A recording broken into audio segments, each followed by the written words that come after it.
ہارون صاحب جب فارغ ہوں پھر بتانا تھوڑا سا۔ اعوذ باللہ من الشیطان الرجیم، بسم اللہ الرحمن الرحیم، الحمدللہ رب العالمین۔ تمام تر تعریفیں اس رب کائنات کے نام جس نے اپنی کتاب اقدس میں فرما دیا، استفہامیہ لہجے میں فرما دیا کہ وہ کون ہے جو بے قرار دلوں کی دعا سنتا ہے اور مصیبتوں کو رفع کرتا ہے۔ بلا شک و شبہ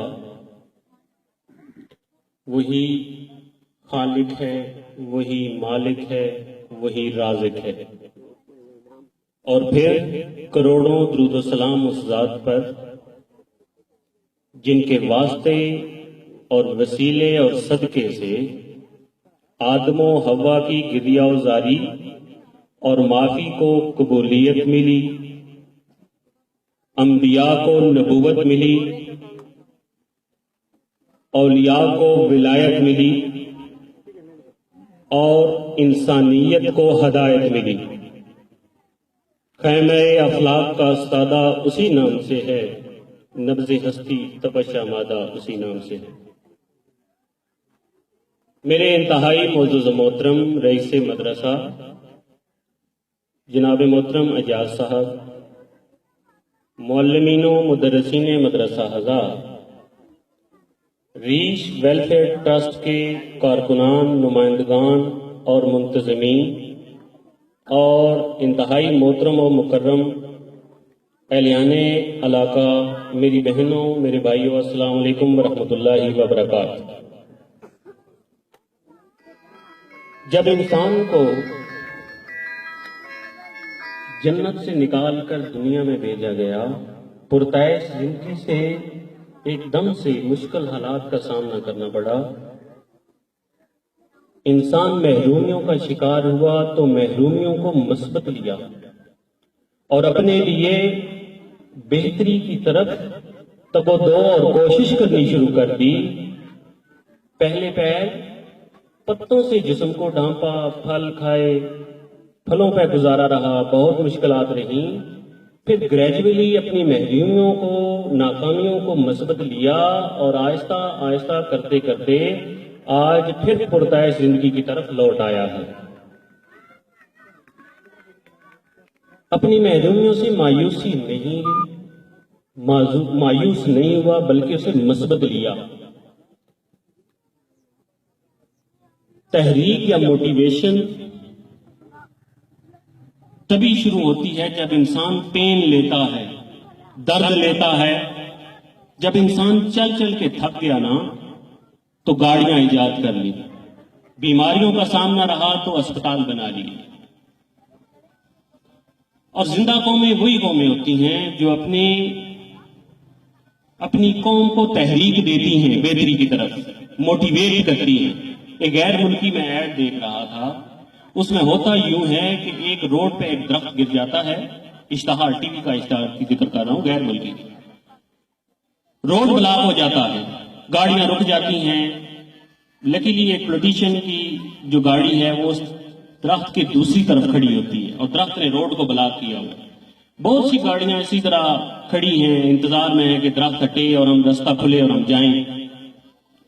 تو اتنے میں ایک بچہ ایک بس میں سے اترتا ہے، اسکول بس میں سے، اور اپنا بیگ بس میں رکھتا ہے اور درخت کو دھکا دینا شروع کر دیتا ہے۔ اس کی دیکھا دیکھی پھر گاڑیوں کے ڈرائیورز آ جاتے ہیں، سارے بچے آ جاتے ہیں، جھگی والے جو ہیں ان کے بچے آ جاتے ہیں، ایک اپاہج معذور بچہ بھی شامل ہو جاتا ہے، سب مل کے دھکا لگاتے ہیں تو درخت سائیڈ پہ ہو جاتا ہے، رستہ کھل جاتا ہے۔ یہ قومیں اس طرح موٹیویشن دیتی ہیں اپنے بچوں کو اور اپنے عوام کو، اور ایک ہم ہیں کہ ہمارے پاس بس ترنگ ہی ترنگ ہے، گاڑا ہے اور امنگ ہے، ہمارا موٹیویشن کی طرف کوئی ایسا رجحان نہیں ہے۔ ایک دفعہ حضرت شفیق بلخی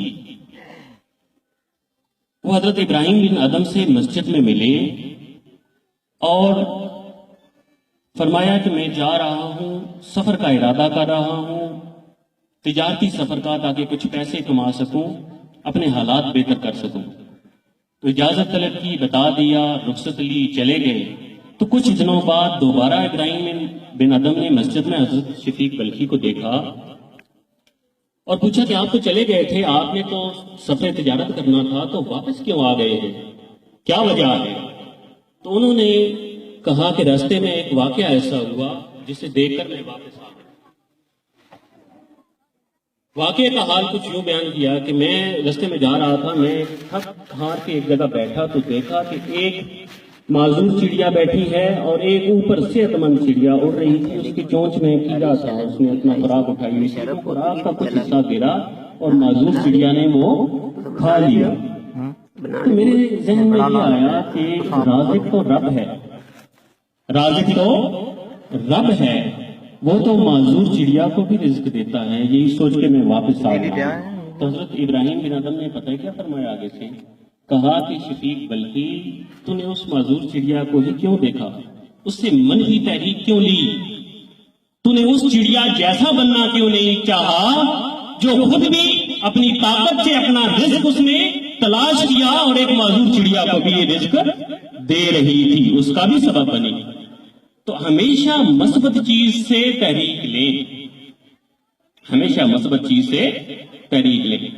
کفال شاشی پیشے کے لحاظ سے لوہار تھے، تو عالم دین بننا چاہا، بہت تقدو کی، بہت کوشش کی تو نہ بن سکے، تو ایک دفعہ نکل گئے اسی طرح، کبھی ادھر پھرتے کبھی ادھر مارے پھرتے۔ تو ایک دفعہ ایک آبشار کے پاس تھے، خشک سی آبشار تھی، قطرے ٹپک رہے تھے ایک پتھر کے اوپر، تو نظر پڑی کہ وہ ایک قطرہ جو گر رہا ہے نا، اس نے پتھر میں سوراخ کر دیا ہے۔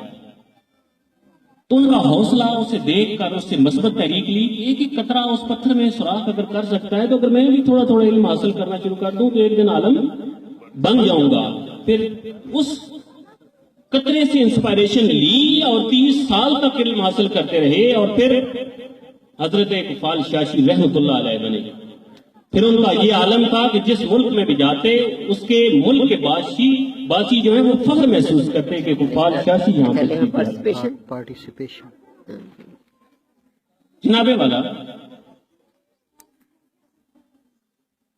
ہمارے بچے اگر امتحانات میں وہ پوزیشن اور سٹینڈرڈ اور معیار حاصل نہیں کر سکتے مارکس کا جو ہم چاہتے ہیں، تو ہمیں مایوس نہیں ہونا۔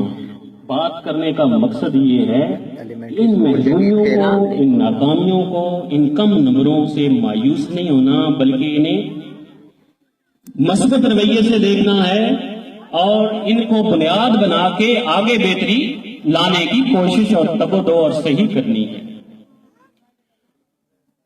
والدین بھی کوشش کیا کریں کہ اپنے بچوں کو مثبت تحریک دیں۔ ایک دفعہ ایک آرٹیکل میں پڑھ رہا تھا کہ ایک ماں اپنے بچے کو جب لنچ دیتی تو 2 پراٹھے ڈال دیتی اس میں اور 2 روپے دے دیتی، اور کہتی کہ بیٹا ایک پراٹھا جو ہے نا وہ تو خود کھانا اور ایک اپنے کسی کلاس فیلو کو کھلا دینا، 1 روپیہ خود اپنی ذات پہ خرچ کرنا اور 1 روپیہ کسی نادار اور مستحق طالب علم پہ خرچ کر دینا۔ تو وہ بچہ اسی طرح اس کا شب و روز اس کے گزرتے رہے، تو ایٹ دا اینڈ پتہ ہے وہ کیا بنا؟ وہ شخص کون تھا، وہ بچہ کون تھا جس کی ماں نے اس کی ایسی تربیت کی؟ وہ عبدالستار عیدی تھا۔ اس کی ماں نے بنیاد رکھی تھی اس کی تربیت کی، اور اس کے روزے اول سے یہ بتا دیا تھا بیٹا قربان کرنا سیکھو، دوسروں پہ خرچ کرنا سیکھو۔ اگر مائیں ایسی ہوں تو عبدالستار عیدی پیدا ہوتے ہیں۔ اور میں یہاں ذکر کرنا چاہوں گا ریچ ویلفیئر ٹرسٹ کا کہ ان کی مائیں ایسی تھیں، انہوں نے تربیت اس نہج بھی کی، اس معیار اور سٹینڈرڈ پہ کی کہ آج یہ دیکھ لیں کس طرح لوگوں کی فلاح و بہبود میں سرگرم عمل ہے۔ میں ریچ ویلفیئر ٹرسٹ کے نمائندگان کو، کارکنان کو، منتظمین کو مبارکباد دیتا ہوں اور سلوٹ پیش کرتا ہوں۔ آپ کی ماں کو سلوٹ پیش کرتا ہوں۔ آپ کی گھٹی میں انہوں نے یہ ایسی تاثیر تھی آپ کی گٹی میں، آپ کی تربیت میں ایسی تاثیر تھی کہ آپ ایسے ہیں. آپ کی تربیت کا یہ کمال ہے. اب بات کو سمیٹنا ہے. سر ریاض صاحب نے کہا کہ ٹائم بہت قلیل ہے، تو آپ نے شارٹ اور نیکسٹ ایک اور پروگرام میں بھی جانا ہے. تو اب کچھ بات کرتے ہیں پرائیویٹ سکولز کی، سرکاری سکولز کی اور پیف کی ریلیٹڈ. ہمارے ریلیٹڈ جو ٹاپک ہے اس کے، یہ تو بچوں سے ریلیٹڈ ہو گئی، ہمارے یہ بھائی جو ٹرسٹ والے ہیں ان سے ریلیٹڈ ہوئی. تو میرا ایک دوست ہے، وہ کہا کرتا ہے کہ بھائی سمجھ نہیں آتی کہ پرائیویٹ سکول جیسے منافع بخش بزنس کے ہوتے ہوئے لوگ اسمگلنگ کیوں کرتے ہیں، چوری کیوں کرتے ہیں، ڈاکہ زنی کیوں کرتے ہیں. جب ایسے مہذب طریقے سے لوگوں کو لوٹا جا سکتا ہے تو پھر ان غیر قانونی ہتھکڑوں کی کیا ضرورت ہے. مہذب طریقے سے بیٹھ کے لوگوں کو لوٹے نا. دیکھیں فیسوں کا ایک لمبا سلسلہ ہے. بچہ پاس ہوتا ہے، والدین پریشان ہو جاتے ہیں. ایک لمبی لسٹ فیسوں کی، یہ داخلہ فیس ہے، بکس کی فیس ہے، یہ چیز ہے، وہ چیز ہے. آج نیلا ڈے ہے، آج پیلا ڈے ہے، آج کالا ڈے ہے، آج سرخ ڈے ہے. ڈے ہی نہیں ختم ہوتے. فیسوں کی ایک لمبی قطاریں ہیں. بچہ داخل کروانے جائیں تو وہ کہتے ہیں شوز بھی یہیں سے ملیں گے، یونیفارم بھی یہیں سے ملے گا، یہیں سے خریدیں گے، آپ کتابیں بھی یہیں سے خریدیں گے. اور پوچھا جائے کہ تعلیم، تو کہتے ہیں اس کے لیے ٹیوشن باہر لگا دیں، باقی سب کچھ ہم دیں گے. ٹیوشن، پڑھائی کے لیے ٹیوشن باہر سے لگا دیں. ہمیں تو ڈر رہتا ہے کہ کہیں ایسا دن نہ آ جائے جب یہ پرائیویٹ اسکول والے جائیداد میں حصہ بھی نہ مانگے. اور معیار اور اسٹینڈرڈ دیکھیں کہ کچھ سالوں تک ماما نذیر کا ہوٹل ہوتا ہے، ڈھابا کھلا ہوتا ہے، ٹرک وہاں پہ کھڑے ہوتے ہیں، چائے پیتے ہیں. چند سالوں بعد چار دیواری پھیر کے ایک پبلک اسکول بن جاتا ہے. میں کسی کو اسکول کو نامینیٹ نہیں کرتا، لیکن اکثر اسکولوں کو دیکھ لیں، ان کی بلڈنگز کو دیکھ لیں، وہ مارکیٹس تھی پہلے یا مرغی کھانے تھے. انہیں پلستر کر کے آگے گیٹ لگا کے ایک پرائیویٹ ادارہ بنا دیا. پھر ٹیچرز کی بات نہ کروں تو یہ بھی غلط ہے. 2009 میں ایم سی اسکول میں اور میرا دوست گئے تو لسٹیں دیکھ رہے تھے. تو جیرو رتیال ایک گاؤں ہے، وہاں کے اسکول کی لسٹ لگی ہوئی تھی. پوسٹ 1 تھی، ایپلیکینٹس 503 تھے. اب مجھے بتائیے 503 میں سے کتنے اپوائنٹ ہوئے ہوں گے؟ بولیے کتنے اپوائنٹ ہوئے ہوں گے؟ ایک نا. جو دی بیسٹ تھا وہ سلیکٹ ہو گیا، جو نہیں سلیکٹ ہوئے وہ پرائیویٹ اسکول میں چلے گئے. آپ کے پاس یہ جتنا سٹاف بیٹھے، جتنے یہ ٹیچرز بیٹھے ہیں، ہماری بہنیں یہاں پہ کام کر رہی ہیں، ہمارے بھائی یہاں پہ کام کر رہے ہیں، ان کے جیسا کوئی نہیں. یہ دی بیسٹ تھے تو سلیکٹ ہوئے. 503 میں سے پہلے نمبر پہ آئے تو ادھر جی ایس جنگی پھیرو میں کام کر رہے ہیں، نہ آتے تو آج کسی پرائیویٹ اسکول میں یہ جاب کر رہے ہیں. ہائیلی کوالیفائڈ ٹیچرز ہیں گورنمنٹ سیکٹر میں. بلڈنگز اچھی ہیں. اس اسکول کو دیکھیں، اس کے اسکول جیسا کوئی اسکول ہے؟ اس کے بلڈنگ جیسی کسی کی بلڈنگ ہے؟ آپ جیسے سمجھدار لوگوں جیسا کوئی سمجھدار ہے؟ نہیں ہے نا. پھر بچے کیوں جائیں ان پرائیویٹ اسکول میں جہاں نہ سٹاف ہے نہ بلڈنگ ہے؟ بس ایک وہ شوشا جسے کہتے ہیں وہ بنائی ہوئی ہے اور ہم لوگ اسی پہ جو ہے وہ مر مٹتے ہیں. پھر ہوتا یوں ہے، میں خود پرائیویٹ اسکول کا حصہ رہا ہوں 2 سال، تو میں بڑا ڈیپلی آبزرو کیا، بڑا قریب سے دیکھا کہ 9 سال تک دھوکہ میں رکھتے ہیں. 9 سال تک، اور 9th میں سرٹیفکیٹ دینے کی کوشش کرتے ہیں. ہمارے پاس گورنمنٹ سکولز میں 3 میں L&D ٹیسٹ ہے. مانیٹرنگ والا ہر مہینے ٹیسٹ لیتا ہے، جانچتا ہے کہ بچے کا لیول کیا ہے. پھر پیک کا امتحان آتا ہے 5ویں میں، پھر چیک کرتے ہیں کہ کیا لیول ہے. 8ویں کا امتحان آتا ہے، پھر چیک کرتے ہیں کہ کیا حال ہے. لیکن وہ نہ L&D ٹیسٹ دیتے ہیں، نہ 5th کا پیک کا امتحان دیتے ہیں، نہ 8th کا پیک کا امتحان دیتے ہیں. کوئی امتحان نہیں دیتے.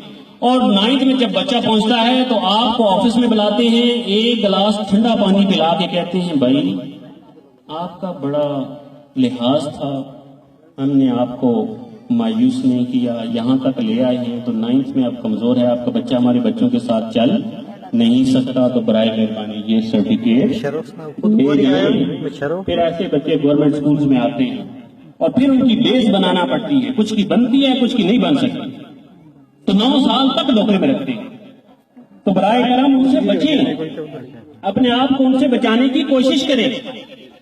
سرکاری سکولز کو دیکھیں، پرکشش انوائرمنٹ ہے، کوالیفائڈ سٹاف ہے۔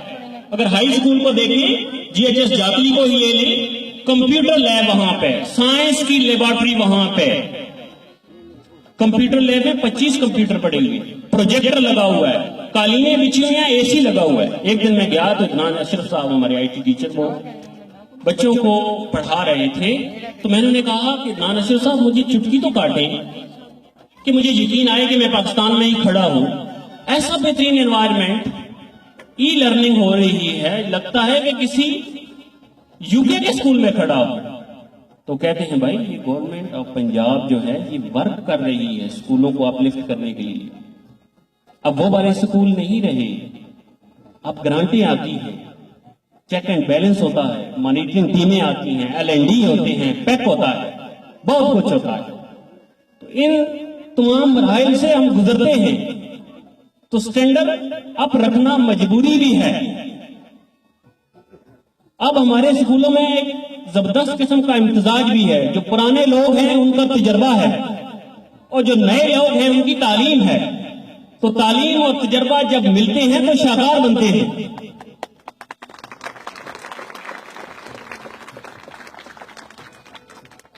آپ لوگوں سے التماس ہے کہ آپ کا یہ سائٹ والا اسکول، گرلز اسکول پیک میں چلا گیا، کیوں چلا گیا ہے؟ کتنے افسوس کا مقام ہے کہ سب سے بڑا گاؤں، اتنی زیادہ آبادی، اتنے سمجھدار لوگ، اور آپ لوگوں میں مجھے پتا چلے کہ سلوک اور اتفاق اور اتحاد بڑا ہے، قربانی دینے والے لوگ ہیں آپ ایک دوسرے کی خاطر، جس کا مظاہرہ ہم دیکھ رہے ہیں۔ اتنے پائے کے لوگ ہوتے ہوئے آپ لوگ اپنے بچوں کو ان سکولوں کے حوالے نہ کریں جو کوالیفائڈ سٹاف رکھتے ہیں، کوالیفائڈ ٹیچرز ہیں، انوائرمنٹ زبردست ہے۔ بچے آپ کے کیوں ان مرغی خانوں میں اور ان مارکیٹوں میں جائیں؟ کیوں نہ ادھر پڑھیں؟ آپ لوگ جیسے مالی تعاون کر رہے ہیں، اس سکول کے لیے زمینیں آپ نے دی، 4 دیواریاں بنائیں، ڈونیشنز دیں، آج تک آپ نے ان کا سہارا ان کو دیا ہوا ہے، پروگرام تک ارینج کر رہے ہیں، اتنی مدد کر رہے ہیں اور بے لوث مدد کر رہے ہیں، تو وہیں پہ ایک اور گزارش ہے، برائے مہربانی ان کا ہاتھ بنے، ان کے بازو بنے، اور بچوں کو، اس علاقے کے لوگوں کو موٹیویٹ کریں، انہیں تحریک دیں کہ اپنے بچوں کو اس سکول کی حوالے کریں۔ ایک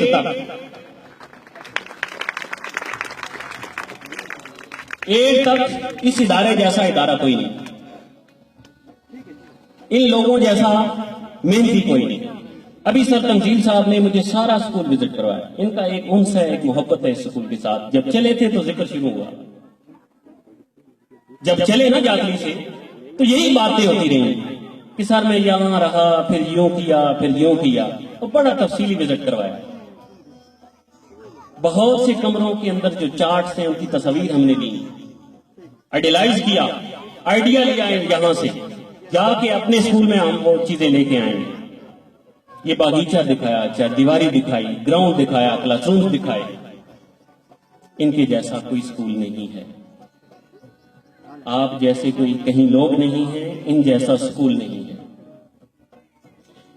8 تک اپنے بچے آپ انہیں دیں، انشاءاللہ العزیز جی آپ کو بہتر مستقبل دیں گے۔ اور 8 کے بعد گورنمنٹ بوائز ہائی اسکول جاتری آپ کے لیے بیسٹ چوائس ہے۔ کیسے؟ 30 ٹیچرز ہیں، ٹیچنگ سٹاف 30 کا ہے، جس میں سے MPhil میتھمیٹکس ہیں، MPhil بایولوجی ہیں، قائد اعظم یونیورسٹی کے۔ اگر کسی اور اسکول میں MPhil ہے تو بچے انہیں دے دیں 8 کے بعد، اگر نہیں ہے تو ہمارا حق بنتا ہے کہ نہیں بنتا؟